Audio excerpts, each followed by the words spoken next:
Hello, Dave Drescher here. I'm going to show you how I process my kefir, however you want to say it. This is, kefir, I should say, is a fermented milk product similar to yogurt.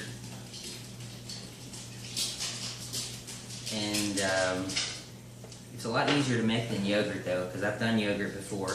And yogurt, you have to have exactly the right temperatures and you have to do certain things exactly right. This, you'll see how easy it is actually. I make a quart like this every day. And you can see that it's done when it sort of starts separating. It might be a little hard to see, but you can see like right there, it starts separating and you can see like they call them grains are up here on the top. There you can see it's like separated a little bit. It's like water and grain, the grains. Nobody really knows why they call them grains, because as you'll see when I'm done, it looks more like a cottage cheese. But I use a coffee filter over the top to keep the bugs and flies and stuff out.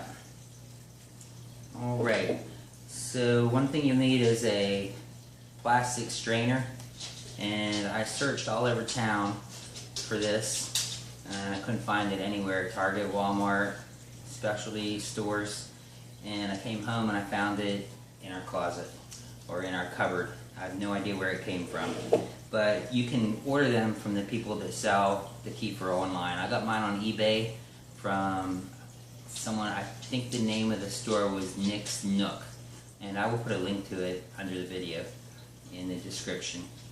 So what I do is I take a spatula and I stir it around in here and scrape the sides to get the sides loose and to get everything mixed together. And then I dump it usually 2 times into the strainer.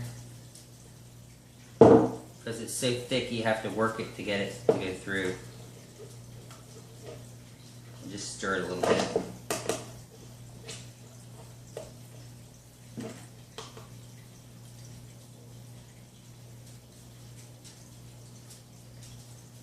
I clean my jar, I rinse it out good once a week, which is actually tomorrow, so it's got a little bit of film on it.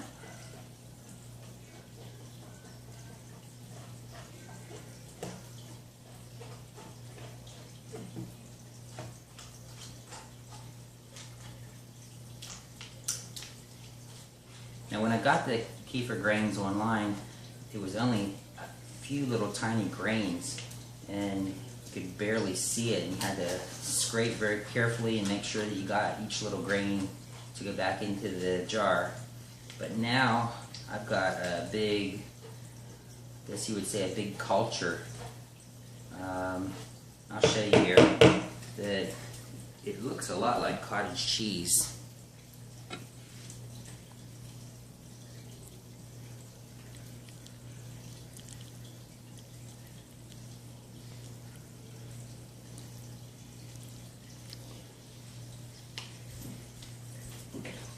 Some people I've seen online, their cultures look a lot different than this. They have like one big chunk that they throw in. So I don't know if I'm doing something different or what. But my culture's like that. And it grows too. I mean, it's growing and growing. I usually take and eat a bit of it every day too, because it's supposed to be good for you that way.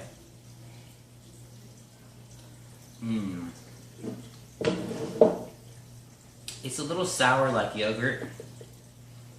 The reason I got interested in this in the first place was because my daughter has Crohn's, and this is actually supposed to have a lot of probiotics in it, and they will actually populate your intestine with good bacteria.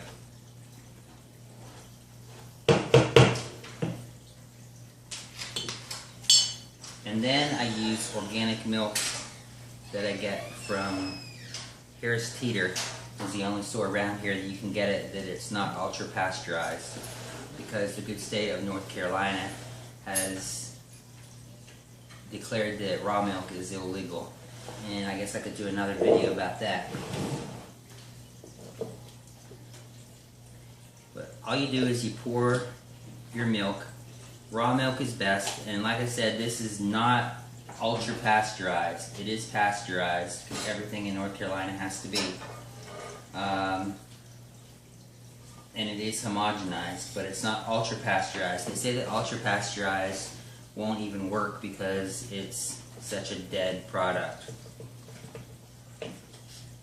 So I usually stir it up a little bit, get the grains mixed up, and put the coffee filter back on, and then put it on top of the refrigerator, and it's done until I do the same thing tomorrow. Oh, and I take the new mix, and you should really have a funnel for this, but I don't because I'm brave.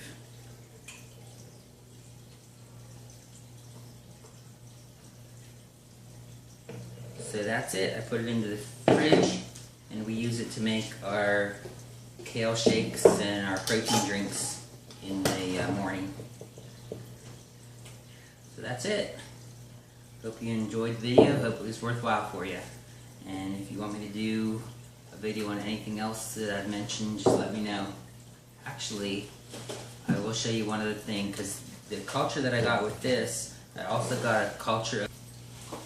So this is my kombucha, but I got a culture of this also, and I've been drinking this, so it looks sort of nasty, but it's also like, it's almost like a vinegar type thing. It makes a new little baby mother on top when you know it's done, and you take some starter here and you mix up a sugar tea and make kombucha tea. So that would be sort of a bonus of getting this. I just looked online and it was like $13 to get both of these cultures on that eBay store that I was telling you about. Alright, so we are done. Hope you learned something. Bye-bye.